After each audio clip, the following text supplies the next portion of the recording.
Ouais. Alors, bonjour à tous. Aujourd'hui, donc, on va se retrouver pour un petit webinaire sur la gestion des déchets organiques. Je vais commencer par expliquer un petit peu qui nous sommes chez Zero Waste Consult. Et puis après, on fera un petit état des lieux du gaspillage alimentaire et des déchets alimentaires en Belgique, un petit peu dans le monde, et voir un petit peu comment est-ce que vous pouvez mettre ça concrètement en place au niveau de la logistique déchets pour faire la collecte, mais aussi toutes des solutions de prévention qui pourront être mises en place. Alors, Zero Waste Consult, ça existe depuis 10 ans et l'objectif, c'est de pouvoir aider les entreprises à reconsidérer la gestion de leurs déchets et de les voir sous un aspect ressources. Donc, l'objectif, c'est que nous partons toujours des déchets pour pouvoir voir en fait la face cachée de vos entreprises et de pouvoir optimiser vos process. Et donc, dans ce cas-ci, pour les déchets alimentaires, c'est de voir comment est-ce qu'on peut se permettre de nourrir votre personnel, leur faire consommer justement leurs ressources alimentaires, tout en ayant le moins d'impact possible et que ce soit le plus efficace et efficient.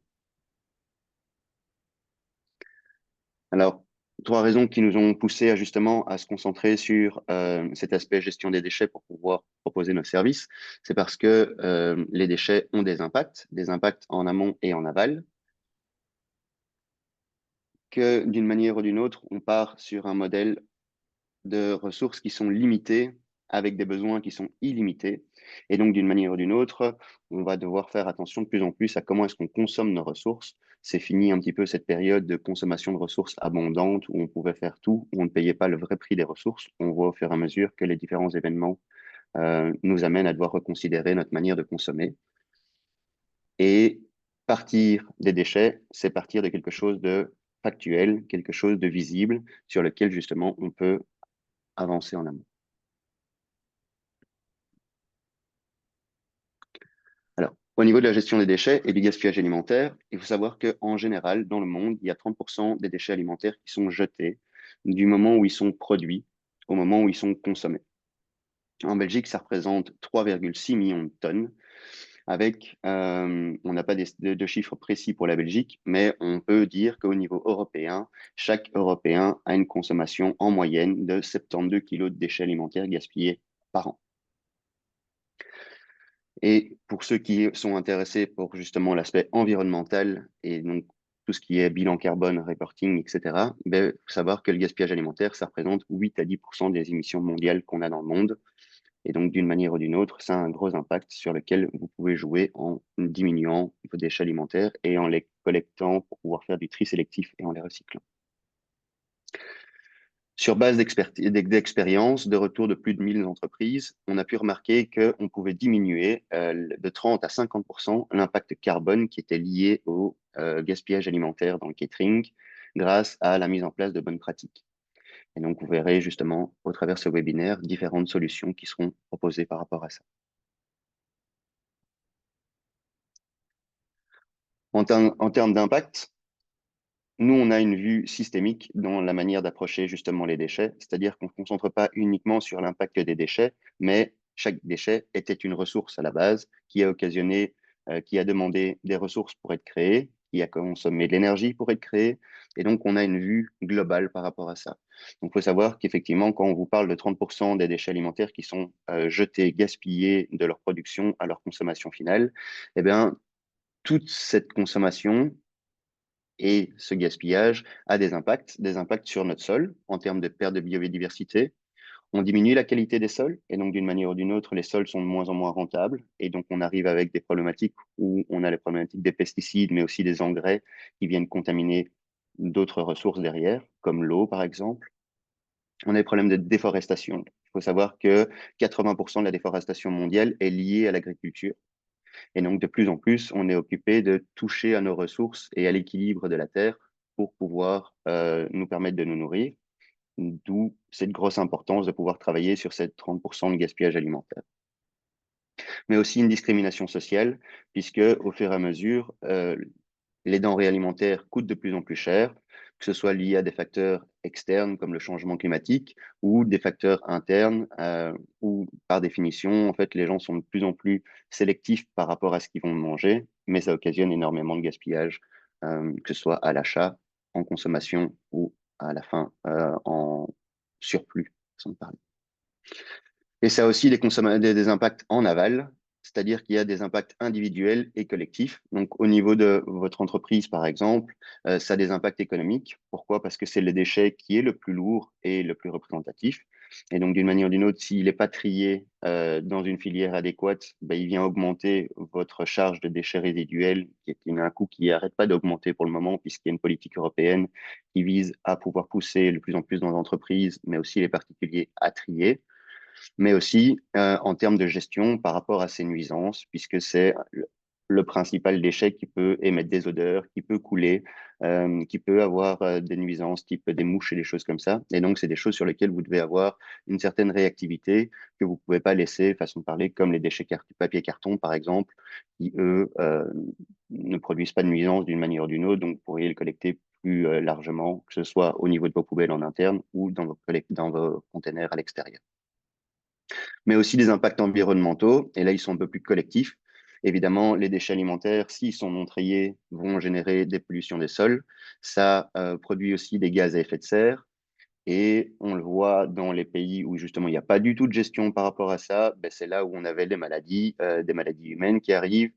Et on a fait des tests assis pour pouvoir juste les redonner à des animaux. Et là, c'est là qu'il y a par exemple la crise de la vache folle qui est intervenue. Donc, il y a vraiment tout un processus et toutes des règles qui sont mises en norme par rapport à ces déchets alimentaires, parce que justement, ça pouvait avoir pas mal d'impact. Alors, on aime bien s'intéresser aux challenges à devoir auxquels on va faire face justement pour les prochaines années, et de voir pourquoi est-ce qu'il y a vraiment encore plus un intérêt à pouvoir trier ces déchets alimentaires et les considérer. Et donc là, on passera même dans la phase prévention. Donc, on a une population qui n'arrête pas de grandir. On sera 10 milliards en 2050, avec une population qui tend à avoir un pouvoir d'achat qui, de manière mondiale, grandit, avec des envies de pouvoir consommer un petit peu comme nous, Européens, on consomme déjà. Ce qui fait que d'une manière ou d'une autre, par rapport à des ressources qui sont limitées, on va avoir d'une manière ou d'une autre une raréfaction de ces ressources. On a des sols qui sont de moins en moins fertiles, et donc on arrive aussi à des problématiques de santé par rapport à la productivité alimentaire. Donc on voit bien que l'usage des pesticides, des engrais, etc., a des conséquences sur nos sols, mais aussi sur notre santé. Et donc d'une manière ou d'une autre, bien manger, c'est important, mais on ne va pas pouvoir tous bien manger si on continue à pouvoir produire sans faire attention. L'espace disponible sur Terre, il y a sur 100% des terres qui sont exploitables sur Terre, 50% sont déjà destinées à l'alimentation humaine et 50% sont réservés à l'alimentation animale pour pouvoir nous nourrir à nouveau. Si demain on passe à 10 milliards, d'une manière ou d'une autre, on ne va pas pouvoir agrandir tout le temps ces terres. Vous l'avez entendu tout à l'heure, c'est à cause de déforestation et autres, donc ça déséquilibre d'autres points. Et donc d'une manière ou d'une autre, il y a vraiment une gestion de savoir comment on va se nourrir, de quelle manière on va pouvoir se nourrir. Et on va devoir passer sur une alimentation qui sera un peu plus de manière utile pour la santé humaine que de la consommation plaisir, comme on a l'habitude ici en Europe de l'Ouest, de pouvoir le proposer, la gastronomie française, la gastronomie de manière générale. On l'a entendu, le fait de pouvoir produire et de produire de plus en plus en quantité, d'une manière ou d'une autre, ça va affaiblir les sols. Et donc, on va devoir faire attention à ce que nos sols puissent nous permettre de pouvoir continuer à produire. On aura des facteurs externes, comme j'en ai parlé, le réchauffement climatique, mais on va devoir aussi faire attention à ce qu'ils soient bien entretenus, etc. Et donc, il y a tout un intérêt aussi dans la gestion des déchets à pouvoir leur permettre de pouvoir retourner au sol afin de pouvoir réenrichir ces sols et les rendre résilients. Et il y a tout un facteur économique aussi, d'une manière ou d'une autre. On n'est pas en phase de pleine croissance, et donc d'une manière ou d'une autre, les gens ont un pouvoir d'achat qui est de moins en moins haut. Et donc, et les coûts des denrées alimentaires sont de plus en plus hautes. Et donc, d'une manière ou d'une autre, si on veut qu'il y ait une réglementation un peu sociale pour que tout le monde puisse continuer à bien se nourrir, il y a aussi un enjeu économique qui sera lié à la gestion des déchets alimentaires.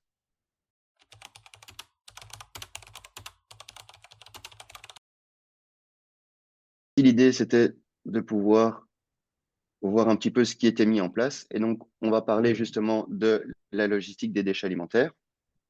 Et par rapport à ça, l'idée, c'est de pouvoir se dire, ben voilà, vous êtes 2 sur 3 à pouvoir avoir répondu que vous avez fait ça de manière totale. Je serais intéressé d'avoir votre retour justement par rapport à comment est-ce que vous avez mis en place la gestion des déchets vos différents espaces. Donc pour le restaurant, effectivement, c'est la partie qui sera souvent la plus attaquée puisque c'est directement lié à une activité catering en tant que telle. Donc vous récupérez les plateaux, vous récupérez des assiettes et par définition, vous récupérez les déchets, vous les triez. Dans les bureaux, effectivement, c'est une politique à avoir en fonction effectivement des règles qui sont placées. Donc il y a des bureaux où on n'autorise pas de pouvoir manger et donc naturellement, on ne mange pas. Maintenant, on remarque parfois sur le terrain que d'une manière ou d'une autre, les déchets sont quand même consommés sur place. Voilà. De manière globale, ce que moi je recommande toujours, c'est de pouvoir avoir une mise en place globale des déchets alimentaires pour que, à n'importe quel endroit, vos employés puissent se reconnaître dans votre choix de gestion des déchets alimentaires. Si, par exemple, vous les mettez que au restaurant et qu'ils ont la possibilité de pouvoir consommer des repas dans l'open space ou dans les kitchenettes aux étages et des choses comme ça, et qu'il n'y a pas de tri des déchets alimentaires, ça ne les encourage pas à vouloir justement trier leurs déchets alimentaires parce qu'ils se disent, ben, si on ne doit pas le faire en haut, pourquoi est-ce qu'on devrait le faire au restaurant? Et donc, d'une manière ou d'une autre, en fait, il y a un petit peu ce désengagement naturel qui est fait parce que la structure des poubelles qui a été placée n'est pas forcément correspondante partout. Alors, par rapport à ça, ben, on va revenir sur le restaurant juste par après, mais donc pour tout ce qui est étage, open space, etc., ce qu'il faut bien savoir, c'est qu'effectivement, les déchets alimentaires, ça représente pas grand-chose par rapport aux autres types de déchets dans les bureaux. Par contre, c'est un déchet qui doit être fortement collecté.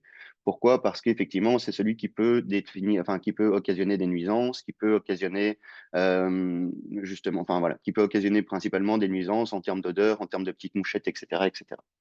Et donc, par rapport à ça, il y a différentes configurations que j'ai déjà pu observer dans les entreprises. Moi, ce que je recommande toujours, c'est de mettre la poubelle des déchets alimentaires avec le reste des autres poubelles, donc sous forme d'îlot de tri, et pas une poubelle qui est placée dans un petit coin en disant, ben voilà, c'est là que vous pouvez jeter les déchets alimentaires, mais qui n'est pas mis en évidence. Et les gens ont l'habitude d'aller aux autres poubelles, ce qui fait que naturellement, le tri ne sera pas respecté avec ça. Le deuxième, c'est d'avoir une poubelle qui soit adéquate et qui soit identique aux autres flux de poubelle. C'est-à-dire que on remarque souvent que comme c'est des déchets alimentaires, on essaye de mettre une plus petite poubelle pour les déchets alimentaires par rapport aux autres poubelles. Mais ce qui fait que, par exemple, sur un îlot de tri, en fait, c'est la poubelle qui est la plus basse pour pouvoir aller jeter ces déchets alimentaires. Ça aussi, malheureusement une mauvaise pratique parce que si vous demandez aux gens de devoir faire un effort supplémentaire pour pouvoir aller jeter les déchets dans cette poubelle alimentaire, à ce moment-là, naturellement, les gens vont jeter ça au plus facile. Donc, si vous avez votre poubelle de tout venant qui est ouverte, qui est en hauteur, et la poubelle organique qui est avec un couvercle mis en bas, malheureusement, par définition, vous facilitez en fait les gens à faire du non-tri plutôt qu'à faire du bon tri. Néanmoins, on est bien d'accord sur le principe que la quantité des déchets alimentaires dans un étage est beaucoup plus petite que les autres types de déchets. Par rapport à ça, les bonnes pratiques, ce serait de pouvoir justement avoir des poubelles à la même hauteur, mais dans votre poubelle intérieure de poubelle organique, en fait, vous y mettez un faux fond qui permet de pouvoir vous mettre des plus petits sacs plutôt que des grands sacs. Ou alors, vous mettez un petit seau à l'intérieur de ce contenant ou des choses comme ça, d'une petite poubelle de 30 litres, maximum 60 litres, pour pouvoir justement aller collecter ces déchets alimentaires pouvoir les changer assez régulièrement. Donc, de ne pas avoir des sacs de 120 litres qui partent pour deux pures de bananes et trois pures d'orange, mais d'avoir justement une poubelle qui soit correspondante aux quantités qu'il faut collecter, mais néanmoins que ce soit homogène pour toutes les déchets. Ce qui fait que quand la personne arrive, l'employé arrive devant son îlot de tri, il est aussi facile de pouvoir jeter l'organique que le tout venant, que dans le tout venant, et que ce soit naturellement fait par rapport à ça. Donc, on est bien sur des petits sacs poubelles, on est bien regroupé avec les autres types de poubelles, et alors une facilité d'usage d'une manière ou d'une autre. Si vous mettez un couvercle sur l'organique, alors je vous invite à pouvoir avoir un couvercle sur l'ensemble de vos poubelles. Pourquoi? Parce qu'on remarque aussi que si on a des poubelles différentes, et qu'il y a une poubelle qui est complètement ouverte, où on peut facilement mettre les déchets dedans, et une poubelle qui a un couvercle, le fait de devoir ouvrir le couvercle pour mettre le déchet dedans est quelque chose qui repousse l'employé à faire du tri. Et donc, d'une manière ou d'une autre, ayez aussi une politique qui soit homogène par rapport à ça. Si vous avez par exemple un couvercle sur le PMC, parce que maintenant on peut mettre par exemple des pots de yaourt et que ça aussi, ça peut créer par exemple des odeurs parce qu'il y a un rien d'alimentaire dedans, que vous avez un couvercle sur l'organique et que votre tout venant il est ouvert, Mais naturellement, sachez que malheureusement, vous allez occasionner des erreurs de tri à ce moment-là. Donc, il faut corriger, il faut faire attention à ce point-là, parce que sinon, en fait, naturellement, partez du principe que les gens sont fainéants et que donc, naturellement, ils vont vouloir jeter là où c'est le plus facile.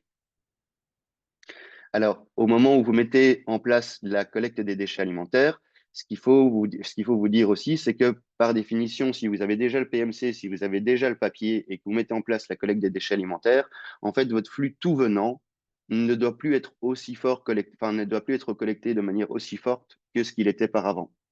Donc, normalement, si vous caractérisez les déchets que vous avez dans vos open space et dans vos bureaux, vous allez voir que euh, une fois qu'on a enlevé le papier, qu'on a enlevé le PMC, qu'on a enlevé l'organique, il ne reste plus grand-chose dans ce tout venant. Et donc, naturellement, il faut réorganiser vos équipes de collecte de déchets, de nettoyage, pour pouvoir justement leur dire, écoutez, insistez plutôt à passer régulièrement pour les déchets organiques euh, et beaucoup moins pour le tout venant. Sinon, ça va vous occasionner de nouveau une charge de travail et des coûts supplémentaires pour la collecte de ces déchets. Alors que naturellement, en fait, il faut bien comprendre que le fait de mettre le tri en place diminue une partie d'un flux pour pouvoir le mettre dans un autre. C'est pas parce qu'on a plusieurs flux sélectifs qui sont en place que du coup, on a beaucoup plus de déchets qui en un coup sont produits. Et donc, il y a vraiment toute cette répartition-là à pouvoir faire. Le deuxième point sur lequel c'est très important de pouvoir insister quand vous mettez en place le flux des déchets alimentaires, c'est de bien supposer que ce n'est pas connu. Ça veut dire que tout le monde sait ce que c'est qu'un déchet alimentaire. Par contre, on ne connaît pas forcément ce que c'est que la filière des déchets alimentaires. Vous avez pu voir, par exemple, que dans vos poubelles de déchets alimentaires, vous pouvez mettre vos serviettes usagées, vous pouvez les mettre dedans, par exemple. Mais on va aller même un peu plus loin. Dans les filières, vous avez des filières qui vous permettent aussi de pouvoir, par exemple, mettre des emballages. Donc, je fais un parallèle. Quand vous travaillez avec la grande distribution met ses flux alimentaires à part. C'est une obligation légale qui est depuis le 1er janvier 2024. C'est toutes les régions qui doivent le faire ici en Belgique. Et d'une manière ou d'une autre, ils ne s'amusent pas à déballer tous leurs produits pour pouvoir le mettre dedans. Donc, il y a dans les filières un processus de désemballage des déchets qui est fait avant de pouvoir être mis dans la filière. Ça, c'est la première des choses. Donc, il faut que vous puissiez expliquer ça à un minimum. Il faut d'abord connaître sa filière. Donc, regardez avec votre acteur. Tous les acteurs qui proposent ça n'ont pas forcément une filière de désemballage. Vous en avez, mais ils ne sont pas tous présents dedans. Donc, c'est pour ça que vous allez avoir, en fonction de votre collecteur, des critères d'acceptation de déchets qui seront différents de l'un et de l'autre. Ça, c'est le premier. Le deuxième, c'est qu'effectivement, en termes de filières, ben, vous avez deux grosses filières qui sont présentes ici en Belgique. Majoritairement, c'est de la biométhanisation. Le deuxième, c'est du compostage. Vous n'allez pas pouvoir mettre les mêmes déchets dans le compostage que dans la biométhanisation. Alors, dans les déchets alimentaires que vous allez pouvoir mettre, tout ce qui est plastique biodégradable ne sont pas des fractions qui vont pouvoir rentrer dans le déchet alimentaire, pour la simple et bonne raison qu'il faut comprendre que la biométhanisation, ce sera la même chose pour vos serviettes. En fait, tous ces plastiques-là et toutes ces serviettes, etc., sont évacués avant de pouvoir passer dans un processus de biométhanisation, puisque le processus de biométhanisation, c'est 40 jours de traitement. En 40 jours, vous n'arrivez pas à décomposer des serviettes, vous n'arrivez pas à décomposer du bioplastique, etc., etc. Donc, toutes ces fractions-là sont jetées. Les fractions d'emballage qu'on venait de parler, les fractions d'emballage plastique, le pot de yaourt, par exemple, rempli, vous pourriez le mettre directement dedans. Qu'est-ce qu'on va faire avec ces plastiques? Juste pour l'information, en fait, tous ces plastiques sont récupérés et on en fait du gasoil, on en fait du carburant. Donc, on récupère, c'est un mélange de plastique qu'on transforme pour pouvoir en faire du carburant. C'est pas la solution la plus idéale, mais l'objectif, à toujours, c'est de pouvoir se dire qu'au plus on arrivera à pouvoir trier sélectivement, au plus on arrivera à pouvoir faire une nouvelle ressource avec ce qu'on va faire. À l'heure actuelle, votre pot de yaourt, si vous le mettez dans votre PMC et qu'il est rempli, il est jeté pour l'incinération. Si vous le mettez dans votre tout venant, il est jeté pour l'incinération. Et donc, une des meilleures manières, sans avoir trop de main-d'œuvre et de manipulation à devoir faire, c'est de pouvoir le mettre dans votre filière organique. Vérifiez quand même bien que votre collecteur puisse désemballer. Ça, c'est vraiment un point important. Et donc ça pourrait vous aider justement à mettre le tri en place sans que les gens voient ça comme une manière très contraignante. Donc je reviens sur le point sensibilisation. Ne partez pas du principe que c'est connu. Il y a des gens qui vont vous dire que du papier journal, ça se met dans du compost pour pouvoir faire du bon compost. C'est vrai, mais vous n'avez pas forcément une filière de compostage. Et donc d'une manière ou d'une autre, votre papier journal ne va pas rentrer dans vos déchets alimentaires. Il y a différentes personnes qui ont différentes interprétations dans leur compost particulier de pouvoir mettre des déchets. Euh, il faut que vous ayez vraiment les règles de votre collecteur. Ça, c'est vraiment important. Pensez toujours que ça doit être le plus facile possible. On va revenir sur la partie catering restaurant. Ce que je mets en place comme bonne pratique pour pouvoir trier les déchets alimentaires, on va dire ça au niveau de la plonge, c'est que la poubelle principale qui a d'habitude est la poubelle tout venant est changée en poubelle organique. Pourquoi? Parce que quand vous observez un plateau complet qui va revenir de cuisine, enfin de salle, vous allez avoir principalement un reste de déchets alimentaires, la serviette, potentiellement, si vous n'utilisez pas du réutilisable comme des verres et des tasses, etc., vous allez avoir une bouteille ou une canette et des choses comme ça. La bouteille et la canette, elle est facilement mise sur le côté pour le flux PMC. Et la fraction la plus fréquente, ce sera toujours cette serviette avec un peu de déchets alimentaires. Et pour avoir plus facile à la manipulation, vous expliquez à votre plongeur qu'il peut utiliser la serviette pour racler l'assiette pour pouvoir le jeter dans la poubelle. Et ça vous permet d'avoir le flux organique qui soit rempli. Le flux tout venant, il est presque plus nécessaire. Il n'est pas nécessaire sur tout ça. Un petit sachet avec du sel, façon de parler, un petit sachet avec du poivre, ça va aussi dans une filière organique. Tout ça, ça ira justement facilement dans la filière organique. Donc, normalement, dans votre restaurant, en termes de plonge, ce qui est vraiment déchets tout venant, vous en avez vraiment plus. En cuisine, vous devrez faire attention aux gants et des choses comme ça, aux charlottes, mais il y a presque plus de déchets tout venant qui sont censés aller dans vos cuisines. Vous êtes censé pouvoir diminuer vraiment très fort ce flux si vous avez bien mis le PMC en place avec tout le nouveau flux PMC, c'est-à-dire tous les emballages, plus les bouteilles, plus tous les PMC, façon de parler, les conserves, etc. Le papier, un minimum, c'est plutôt lié au bureau, aux commandes, etc., etc. Vous n'avez pas vraiment beaucoup de papier. Et alors, tout ce qui va être serviettes et tout ce qui va être déchets alimentaires, ce sera dans la filière alimentaire. Voilà. Donc ici, j'ai repris en bas toutes les phases dans lesquelles il faudra faire attention justement pour la gestion des déchets. Donc au niveau du producteur de déchets, vous devrez faire attention que la poubelle soit facilement accessible à cette personne. On parlait justement de poubelles avec facilité d'usage et adéquate. N'hésitez pas dans les cuisines à pouvoir mettre, et normalement c'est réglementaire lié à l'AFSCA, des poubelles avec une pédale, pardon. Une pédale pour pouvoir justement arriver facilement à pouvoir les ouvrir, pas devoir demander aux gens de devoir lever le couvercle pour pouvoir mettre la poubelle dedans, les déchets dedans. Voilà.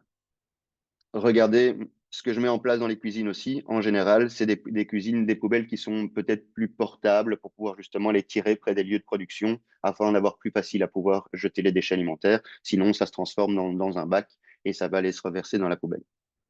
Au niveau de la poubelle, on vient d'en parler. Il faut qu'effectivement, elle soit regroupée près des autres. De nouveau, ne l'isolez pas quelque part parce que là, vous allez justement euh, tendre à avoir des erreurs de tri dans votre poubelle organique ou est-ce que la poubelle organique ne soit pas suivie parce que les gens auront d'office d'autres déchets à devoir jeter qu'ils iront jeter soit dans le tout venant, soit dans le PMC. Et donc, d'une manière ou d'une autre, vous allez les perdre à ce moment-là. Euh, Au niveau de la filière, ben, je vous ai expliqué, si vous avez justement des déchets qui peuvent être une filière qui permet de le désemballage, eh ben, quand vous devez trier dans votre plonge, dans votre cuisine et que vous avez des restes alimentaires avec un emballage, vous savez que vous pouvez les mettre dans la filière organique. Là, d'une manière ou d'une autre, l'organique sera d'office repris et tout ce qui est emballage, je vous ai expliqué, ça fera du carburant. Et la fin de vie, ben, c'est justement si vous choisissez une filière de compostage, voilà, ça implique sur toutes les autres étapes en amont. Alors, j'ai une petite question supplémentaire. Tu peux demander, Muriel? Est-ce que vous savez me faire part des trois plus grosses difficultés que vous avez rencontrées lors de la mise en place du tri? Éducation des collègues, respect des poubelles pour l'équipe de nettoyage, faire respecter le Mhm. tri par collaborateur, compréhension, adhésion et crainte de confondre. Ça, c'est les réponses qu'on a eues. Ok. Ok, mais donc effectivement, il y en a trois donc, qui correspondent effectivement à ce qu'on entend régulièrement, qui sont le- la responsabilité des collaborateurs ou des employés effectivement à pouvoir faire bien ce tri. sur lequel, en général, euh, c'est souvent un manque de sensibilisation visuelle qui pourrait, qui est la cause un petit peu de tout ça. C'est-à-dire, c'est pour ça que je précisais, il y a beaucoup d'entreprises qui pensent que le déchet alimentaire, c'est connu, hein. Vous savez ce que c'est qu'un déchet alimentaire, vous allez savoir comment le trier. Je pense que les gens ont besoin de leur expliquer deux choses. Le premier, c'est qu'effectivement, vous collectez les déchets alimentaires et qu'est-ce qui est collecté et qu'est-ce qui ne peut pas aller, qu'est-ce qui peut aller dedans. Ça, c'est la première des choses. Et la deuxième, c'est aussi le pourquoi. Pourquoi est-ce que vous les collectez et à quoi ça va servir? À nouveau, l'objectif, c'est toujours la même chose, c'est de dépasser un petit peu la gestion des déchets vue comme une obligation, comme une contrainte supplémentaire, mais y voir du sens et faire un lien avec les valeurs de votre personnel. Et donc, par rapport à ça, effectivement, ça peut être effectivement, ben, on recycle les déchets alimentaires parce que ça permettra de faire de l'énergie et donner des nouvelles ressources pour le sol, mais vous pouvez aussi expliquer tous les objectifs, et c'est pour ça qu'on a commencé l'introduction de ce webinaire avec ça, c'est tous les impacts que la consommation alimentaire a sur notre environnement de manière globale. Et donc là aussi, on peut parler justement de résilience pour les sols, on peut parler de justice sociale pour essayer de justement avoir une denrée alimentaire qui soit à un prix acceptable parce qu'il est consommé de manière juste et pas surconsommé. Vous pourriez parler justement de tous ces aspects-là qui permettent de justement faire adhérer en fait les gens à un principe plutôt que de devoir leur dire, écoutez, on a rajouté une poubelle de tri, ce serait bien de pouvoir le faire.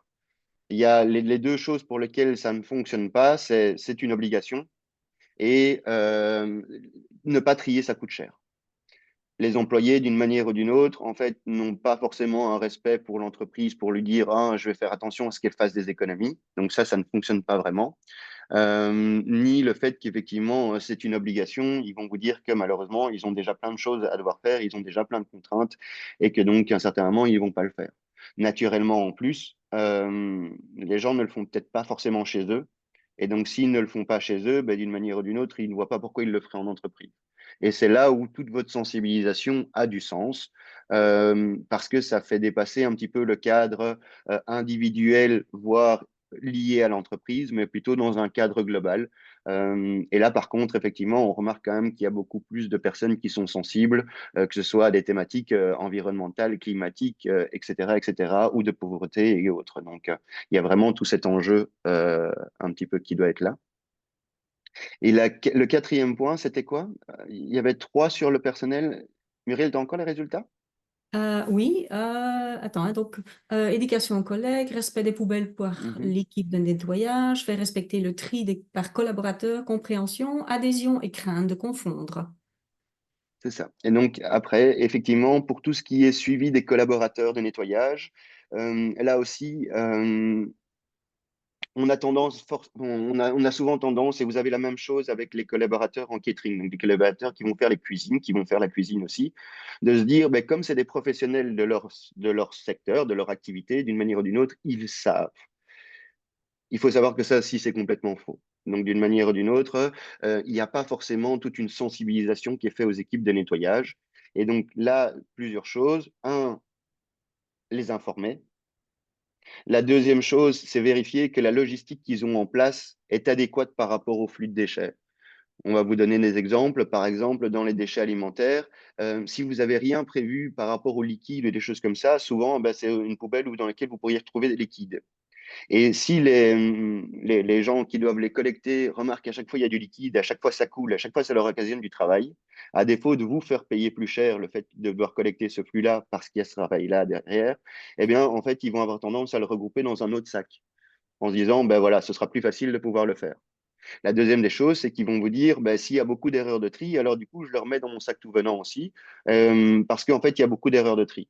La bonne pratique à mettre en place, c'est en fait de suivre et de collaborer avec vos équipes de nettoyage ou vos équipes de cuisine. Donc, par rapport à ça, en fait, demandez-leur de vous faire un retour s'il y a des erreurs de tri, où est-ce qu'ils se situent et de pouvoir suivre ça. Et donc là, ce sera le point un petit peu dans la prévention qu'on va pouvoir regarder. Mais il y a tout un aspect monitoring de terrain qui est aussi important que d'avoir une vue globale de tous les impacts et toutes les causes liées au gaspillage alimentaire.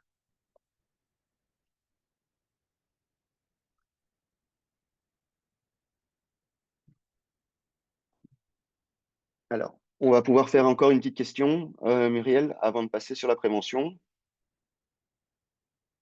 Donc là, vous avez deux questions qui sont l'une à la suite de l'autre. Le premier, c'est simplement qui a déjà travaillé sur la prévention des déchets. Et donc, une fois que vous avez mis en place le tri, comment est-ce que vous avez fait attention, ou est-ce que vous avez déjà fait attention à prévenir ces déchets? Et si vous l'avez déjà fait, comment est-ce que vous avez fait? Est-ce que c'est parce que vous avez vu des gros problèmes sur le terrain que vous avez directement voulu agir dessus?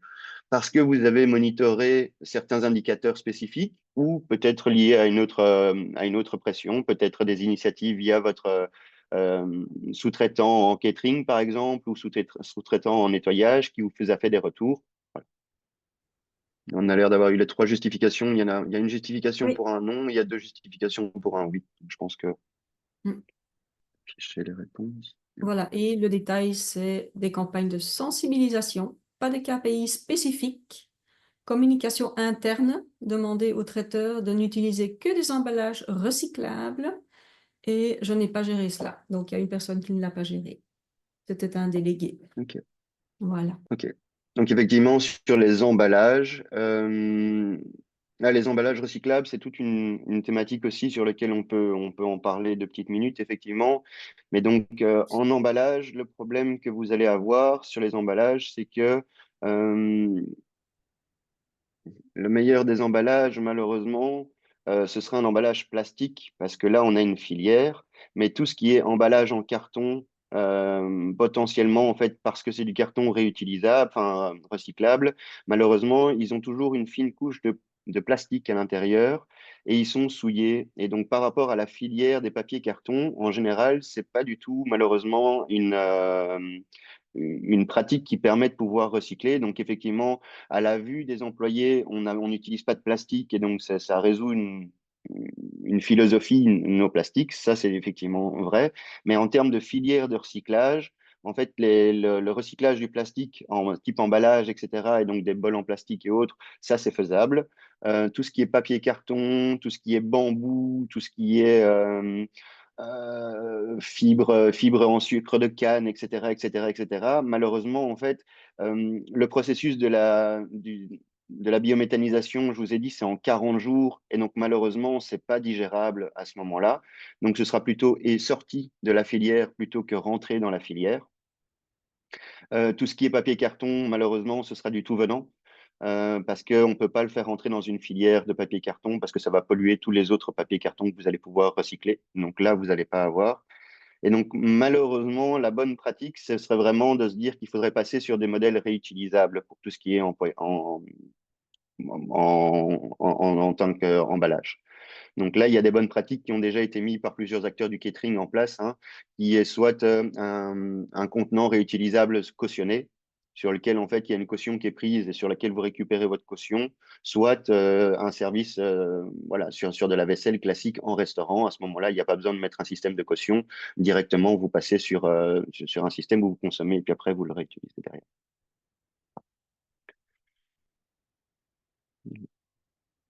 On va pouvoir passer à la suite. Donc, effectivement, en général, la meilleure des manières de pouvoir faire de la prévention de gaspillage alimentaire, c'est de pouvoir identifier et comprendre d'où vient son gaspillage alimentaire. En général, les entreprises, malheureusement, soit reportent leurs responsabilités sur l'équipe catering, sur les sous-traitants, soit sur le sous-traitant, soit en interne sur l'équipe catering. Mais l'équipe catering, elle va être relativement limitée à son scope. C'est-à-dire qu'effectivement, elle va essayer de faire son métier le mieux possible, c'est-à-dire dans la préparation des déchets, dans la préparation des repas, elle va travailler un petit peu sur ses achats, elle va regarder un tout petit peu comment est-ce qu'elle va pouvoir produire par rapport à ce que vous allez leur donner comme nombre, mais ils doivent toujours avoir d'une manière ou d'une autre de quoi accueillir quelques personnes supplémentaires à pouvoir manger. Et donc, le scope, il est un petit peu coincé par rapport à ça. Et on remarque aussi que les acteurs de catering, ce qui les intéresse aussi très fort et sur lequel ils vous font du reporting, c'est de vous dire, par exemple, ils vont séparer tout ce qui est viande, de tout ce qui est légumes, de tout ce qui est féculent. À nouveau, c'est une approche économique, c'est-à-dire qu'effectivement, pour respecter le food cost que vous allez leur donner par assiette, eh ben, ils vont devoir faire attention à pas trop dépenser des éléments qui coûtent les plus chers. Donc, typiquement, la viande ou le poisson, évidemment, va coûter plus cher que des légumes, que des féculents. Et donc là aussi, il y a toute une manière de pouvoir le faire. La bonne pratique par rapport à ces acteurs-là, c'est de pouvoir mettre quelque chose qui soit fait au poids. Euh, Ça, c'est la meilleure des pratiques pour moi, c'est-à-dire que chacun peut manger à sa faim, mais à un coût proportionnel à la quantité qu'il a pris. Si vous avez des services où vous proposez justement des assiettes qui sont par portion, on achète voilà, tel plat et c'est autant le plat, n'hésitez pas à demander la bonne pratique, c'est de pouvoir demander aux gens quand on leur sert s'ils ont une grande faim, une petite faim ou une moyenne faim. D'une manière ou d'une autre, ça permet de pouvoir réduire relativement les quantités qui sont mises et éviter le gaspillage en amont. Il y a des gens aussi sur lesquels le fait d'avoir une trop grosse assiette leur coupe relativement l'appétit aussi. Et donc, voilà, il y a vraiment toute cette approche un petit peu individuelle, individualisée qui doit être mise en place pour pouvoir justement trouver la meilleure des pratiques à faire. Donc, il y a les deux modèles qui sont soit on paye en une fois, soit on paye au poids. Pour moi, le poids, ça permet vraiment de pouvoir conscientiser les gens. Quand on a du gaspillage alimentaire et qu'on a payé au poids d'une manière ou d'une autre, c'est assez dérangeant parce qu'on se dit, c'est vraiment, on a payé pour rien. Là où quand on achète la portion complète, on se dit que de toute façon, on a payé pour tout ça. Et donc, d'une manière ou d'une autre, voilà. Quand c'est une portion complète, n'hésitez pas non plus à poser la question si les gens en veulent. Par exemple, il y a trois types d'ingrédients sur l'assiette. On va reprendre légumes, viande et féculents. Demandez bien s'ils veulent quand même des trois. Parce que vous avez des gens parfois qui mangent sans féculents, par exemple, et qui voudront un petit peu plus de légumes, mais qui mangeront sans féculents. Ça ne sert à rien de leur mettre des féculents, même si c'est compris dans le prix. De nouveau, ça occasionnera juste du gaspillage alimentaire. Alors, pour le catering aussi, les bonnes pratiques, ce serait de pouvoir se dire, tiens, est-ce que je dois proposer 100% de mon offre du début à la fin de mon repas? Et là aussi, on met des pratiques en place sur lesquelles on se dit, ben voilà, un quart d'heure avant la fin, on propose plus que 80% de l'offre. Une demi-heure avant la fin, on propose que 90% de l'offre. En gros, on réduit au fur et à mesure l'offre pour ne pas avoir trop d'éléments qui soient sortis. Donc, il y a des règles il y a des règles liées à l'AFSCA qui dit que dès qu'on sort quelque chose sur plateau pour pouvoir présenter sur le présentoir, d'une manière ou d'une autre, ça ne peut pas être récupéré pour pouvoir le manger par après. Donc, d'une manière ou d'une autre, ça, vous l'avez. Donc, pour pas avoir trop d'offres qui soient mises en fin de service, là où vous allez peut-être potentiellement avoir beaucoup moins de monde qui va passer, eh ben, il y a une approche où on se dit, ben voilà, on propose 100% de l'offre de midi à 1h45, par exemple. De 1h45 à 2h15, on propose 90% de l'offre et de 2h15 à 2h30, si ça se termine à 2h30, on propose que 80%. Et ça permet justement de pouvoir se dire qu'on on a une gamme moins variée, mais ça permettra d'avoir moins de gaspillage alimentaire lié à ce qui a été sorti dans les processus. N'hésitez pas aussi qu'à partir de 13h45, à pouvoir essayer de sortir, d'avoir un peu plus de cuisson minute, de préparation minute, on se comprend, mais qui sont déjà dans les frigos pour pas avoir trop qui soient de nouveau mis sur le buffet. Donc, en termes de KPI, en général, les entreprises, elles reçoivent deux KPI, deux indicateurs, c'est le poids total et le prix total de leurs déchets organiques. En général, les gens me reviennent en me disant, ben voilà, on a autant de déchets alimentaires, qu'est-ce que vous en pensez? Ou c'est pas beaucoup, ou on a tel prix, qu'est-ce que vous en pensez? Est-ce que c'est trop? Est-ce que c'est pas beaucoup? La seule chose qu'il y a, c'est qu'il faut savoir qu'avec ces deux indicateurs-là, on n'arrive à rien faire. Pour la simple et bonne raison que euh, potentiellement, en fait, on peut diviser ça peut-être par le nombre de personnes qui sont venues manger de manière moyenne et d'avoir une répartition par kilo, mais ça ne nous permet pas de pouvoir agir en amont pour pouvoir faire de la prévention. Et donc, nous, ce qu'on s'amuse à faire par rapport aux déchets, on fait cette approche dans les déchets alimentaires, mais on fait l'approche dans tous les déchets, c'est de vraiment comprendre le pourquoi ces déchets ont été créés. Et donc, pour ça, on met pas mal de monitoring en place. On met un monitoring un peu plus journalier, mais on essaie aussi de réfléchir en termes de catégories de déchets alimentaires. Et pour ça, ici, on en a identifié 9 types de déchets différents pour lesquels il y aura soit des actions de traitement à devoir faire, soit des actions de prévention. Typiquement, il y a la catégorie des déchets résiduels, résiduels à l'activité que vous allez faire. Vous allez faire à manger. Naturellement, vous allez avoir, par exemple, si vous travaillez avec des produits frais, vous allez avoir des épluchures. Ces déchets-là, des déchets d'épluchures, oui, ça pourrait être utilisé dans une soupe ou autre, mais à défaut de ça, c'est ce qu'on appelle du résiduel, c'est-à-dire que oui, vous travaillez avec des produits frais et donc naturellement, vous allez avoir des épluchures. Vous proposez du jus d'orange frais à vos employés, vous allez avoir des épluchures d'orange. Il ne faut pas pouvoir considérer ce poids de déchets alimentaires comme un problème, mais qu'une conséquence des produits que vous proposez dans votre service. Et donc, c'est la même chose pour le marc de café. Le marc de café, j'ai mis marc de déchets, mais c'est marc de café. le marc de café, c'est typiquement aussi, vous proposez du café, c'est normal qu'il y ait du marc de café. Alors, des solutions de valorisation du marc de café, il y en a d'autres que juste pouvoir le mettre dans un compost ou dans la biométhanisation, mais à défaut de ça, ce n'est pas quelque chose sur lequel vous allez pouvoir agir en tant que tel. C'est normal de proposer du café, l'objectif, c'est de pas de restreindre votre personnel, et donc il faut pouvoir le savoir.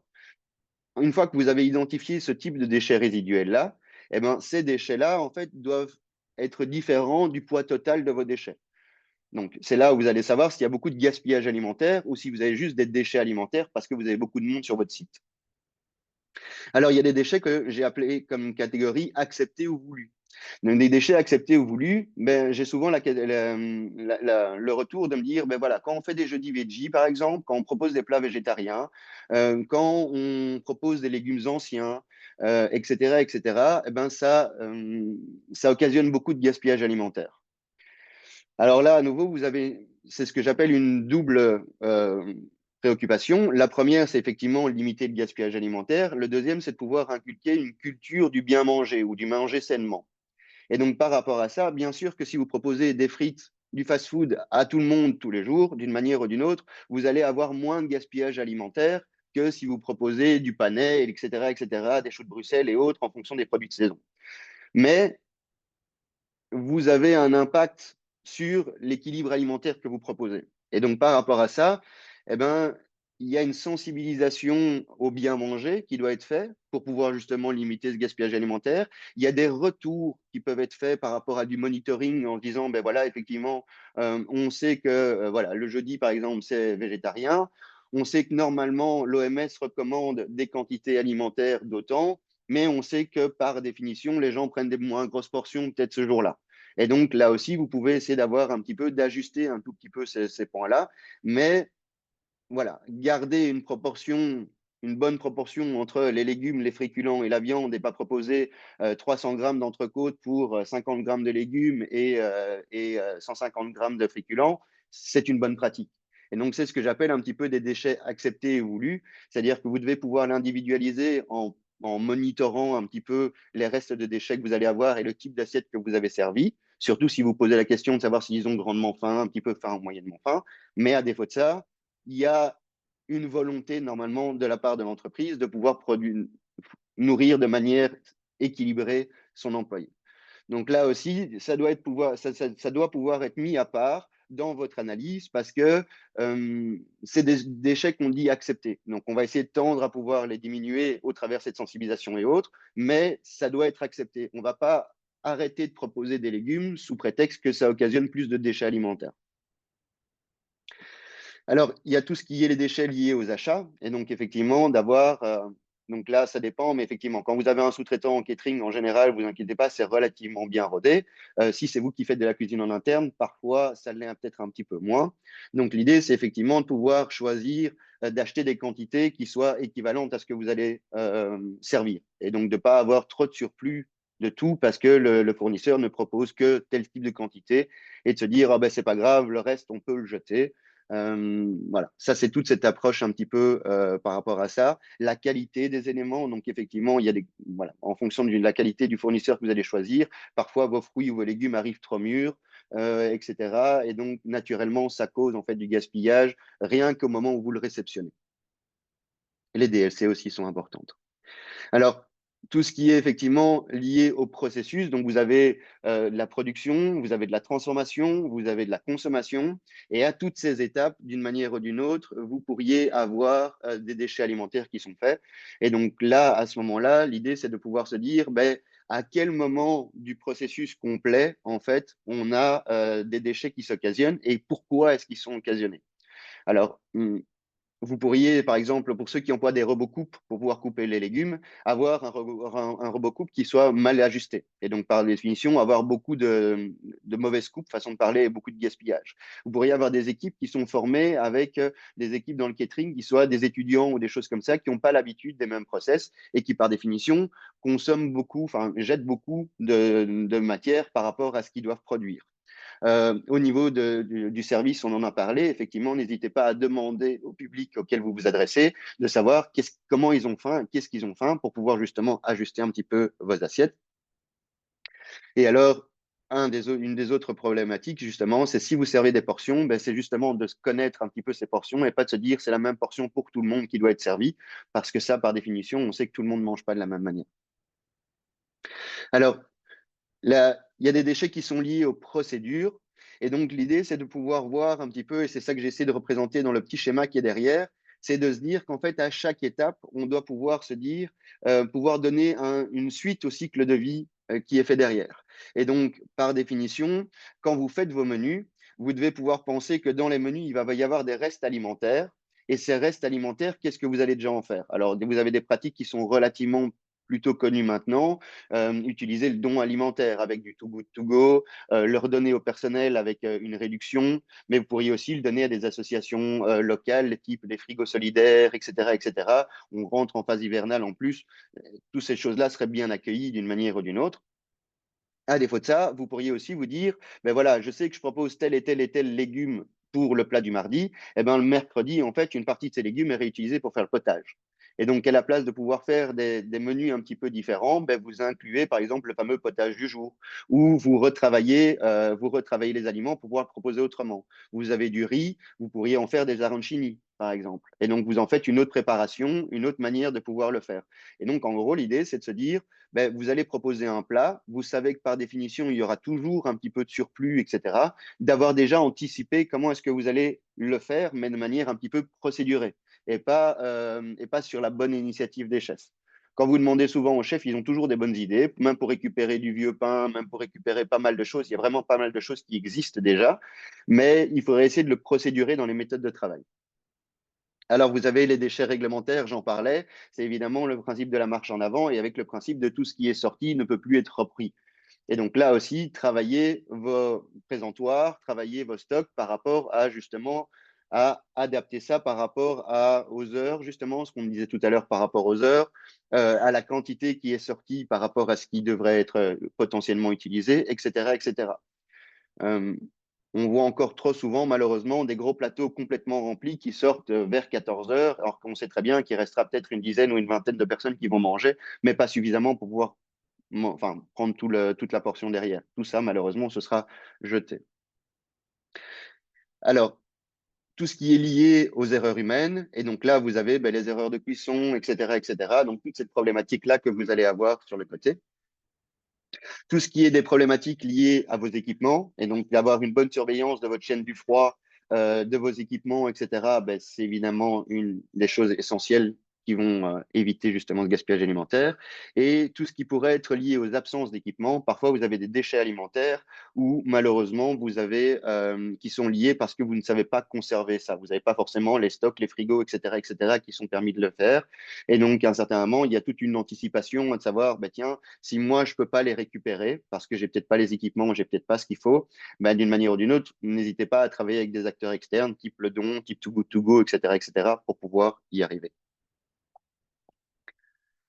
Donc voilà, nous, on séquence ça avec tous ces différents types de catégories pour pouvoir vraiment savoir après réaliser un plan d'action. Parce que chacun de ces types de déchets est lié à des causes qui sont différentes et à des raisons qui sont différentes sur lesquelles on va pouvoir justement intervenir et pouvoir justement trouver des solutions. Et je vais m'arrêter là.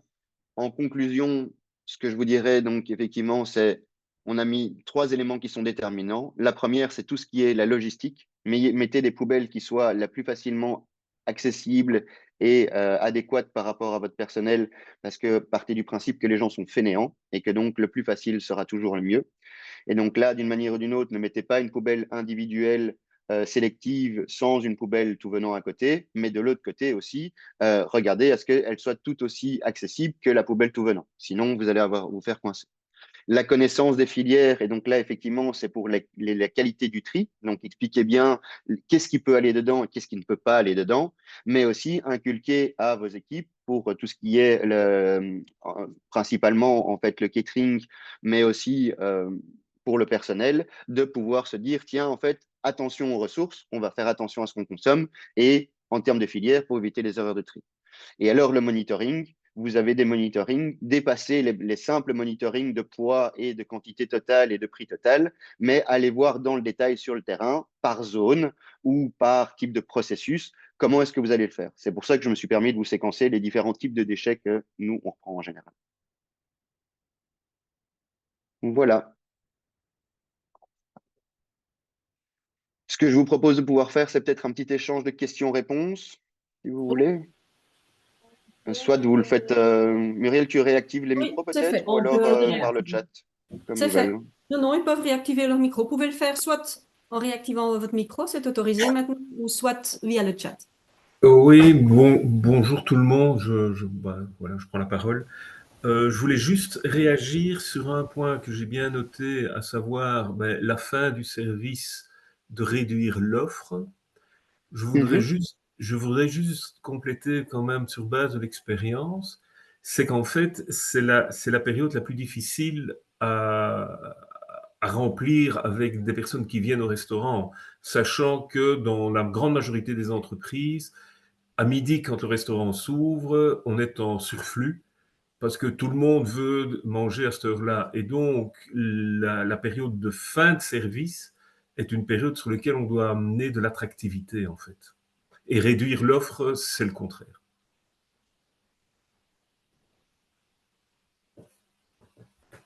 Oui,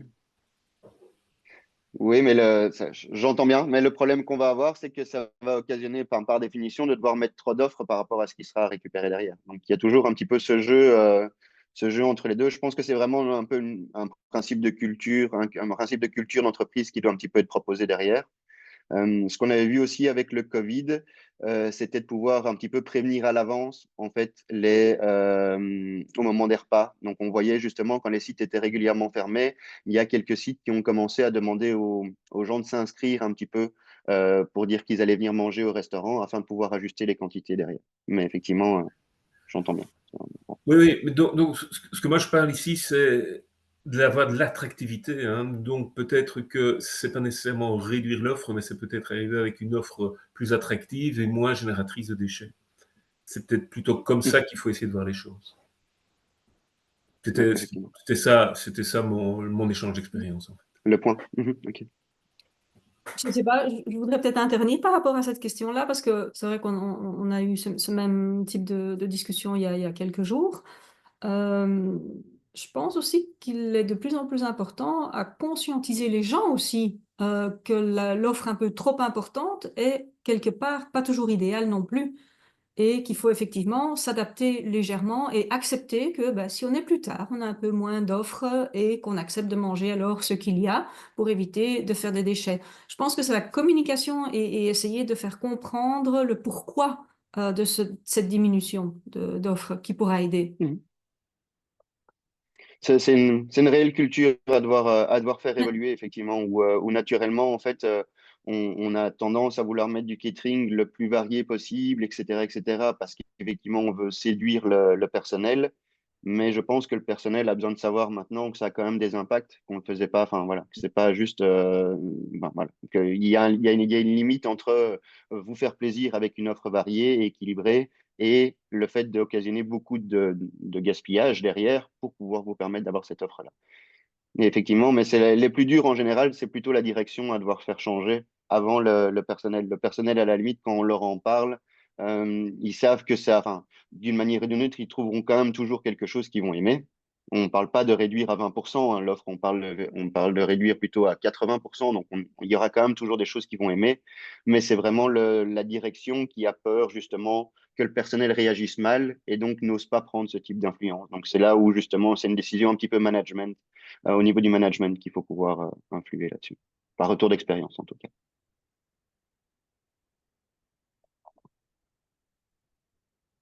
On Ah, t'entend Tania, pas, on Tania. n'entend pas pour l'instant. On va attendre, hein. Oui, on va Ça attendre deux arrive. petites secondes, ça Ah, arrive.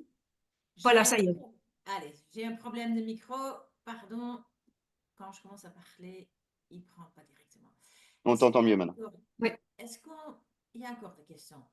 Parce que je vois, il est midi 5, il y a des gens qui doivent quitter, mais j'aimerais quand même, s'il y a encore des questions, faire que vous pouvez encore poser une question et le reste, vous pouvez toujours nous envoyer à notre adresse email. Mais s'il y a encore quelqu'un qui a une question, allez-y.